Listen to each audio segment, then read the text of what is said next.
गुरुजी, हिंदी रीति रिवाजों में अलग अलग भगवान के अलग अलग रीति रिवाज हैं पूजा करने के। अगर हम हनुमान जी की बात करें तो किस रीति रिवाज से हमें, किस विधि विधान से इनकी पूजा करनी चाहिए?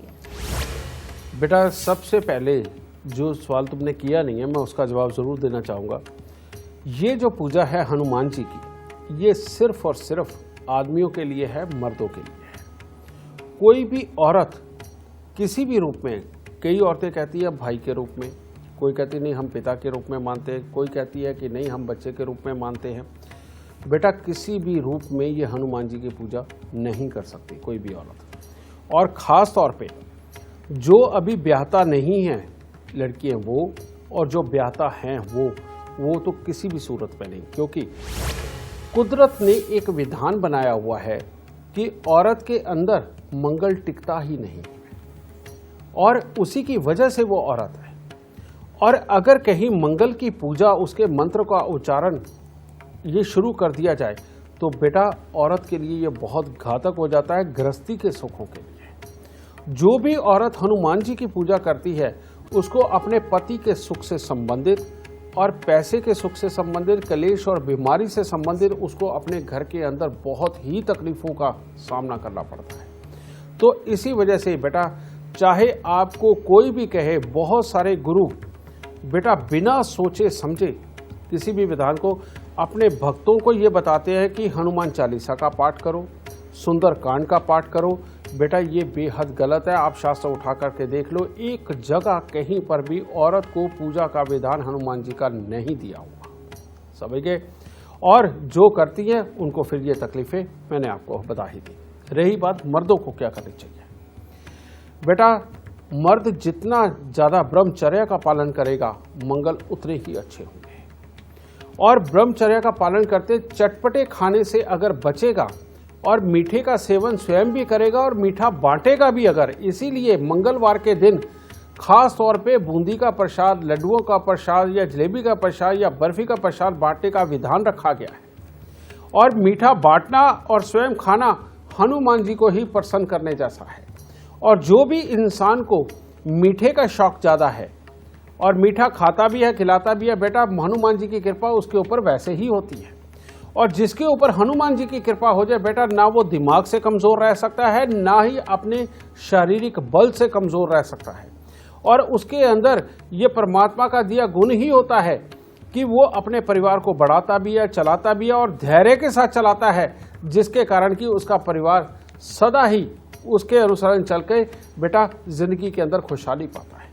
ठीक है, इसलिए। और तीसरी बात बेटा, मंगलवार का व्रत मर्दों के लिए अमृत कारक होता है। अमृत कारक कैसे बेटा? मंगलवार के दिन मंगल की ऊर्जा सबसे ज्यादा होती है उस वार के अंदर, यानी कि लाल रंग की ऊर्जा। अगर इसका व्रत करना है तो बेटा सच बात है कि उन दिनों में हल्के लाल रंग के, पिंक कलर के, इस तरह के कपड़े, अगर और कुछ नहीं तो बिल्कुल सफ़ेद रंग के वस्त्र ही धारण कर लें। ये बहुत ज़्यादा ज़रूरी है। और सुबह सवेरे लाल रंग के फूल, खास तौर पे जिसके अंदर गुलाब हो या लाल कनेर हो, बेटा इनको पवन पुत्र को अर्पित करके पूजा का प्रारंभ करना चाहिए। उसके बाद दीपक जला करके बेटा इनके ऊपर चोला चढ़ाना, सिंदूर का चोला चढ़ाना, जिसमें चमेली का तेल भी ज़रूर हो और हनुमान जी वाला सिंदूर भी हो और चांदी का वर्क भी हो। बेटा ये अर्पित करना परमात्मा को बेहद ज़रूरी।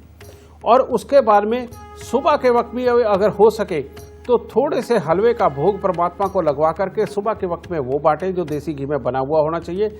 उसके बाद में हनुमान चालीसा का पाठ या सुंदरकांड का पाठ सबसे उत्तम फल देने वाला है बेटा, क्योंकि इसके जो दूसरे मंत्र हैं बेटा वो तांत्रिक मंत्रों में भी आते हैं, शास्त्रार्थ मंत्र में भी आते हैं, लेकिन उनका विधान किसी खास वजहों के लिए किया जाता है। आम सात्विक गृहस्थी के लिए बेटा सुंदरकांड का पाठ और हनुमान चालीसा का पाठ सर्वोत्तम माना गया है एक आम गृहस्थी वाले इंसान के लिए, इसलिए मैं यही रेकमेंड करूंगा।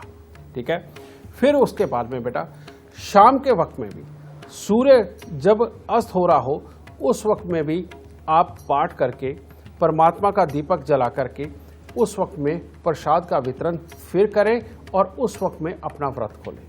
और जिस दिन ये व्रत हो बेटा उस दिन आप दूध का सेवन कर सकते हैं, बर्फी का सेवन कर सकते हैं, फ्रूट का सेवन कर सकते हैं, सिर्फ मीठा ही मीठा, समझ गए, क्योंकि हनुमान जी को मीठे से ही प्यार है। और जिन दिनों में लगातार आप व्रत कर रहे हो, मर्द खास तौर पे, मान लो आपने रखा हुआ है कि मैं 7 मंगलवार करूंगा, मैं 11 मंगलवार करूंगा, मैं 27 मंगलवार करूंगा, बेटा ये जितने मंगलवार का आपने प्रण ले लिया है उतने दिन के लिए आपको गृहस्थी से थोड़े परे रहना पड़ेगा। कहने का मतलब ये है कि अगर आप शादीशुदा है तब भी आपको ब्रह्मचर्य का पालन करना पड़ेगा। ये बात सबसे खास है। और अगर इसके अंदर आप जितनी देर का ये व्रत रख करके इतनी देर का ब्रह्मचर्य का पालन करते हैं तो आपको मनवांछित फल मिलेगा, मनवांछित फल, समझ गए। तब हनुमान जी आप पर आप पूरी तरह से आपके ऊपर कृपा बरसाएंगे और जिस कार्य के लिए आपने साधक ने ये व्रत रखा है उसको वो संपूर्ण करने में अपना पूरा पूरा आशीर्वाद आपको प्राप्त होगा।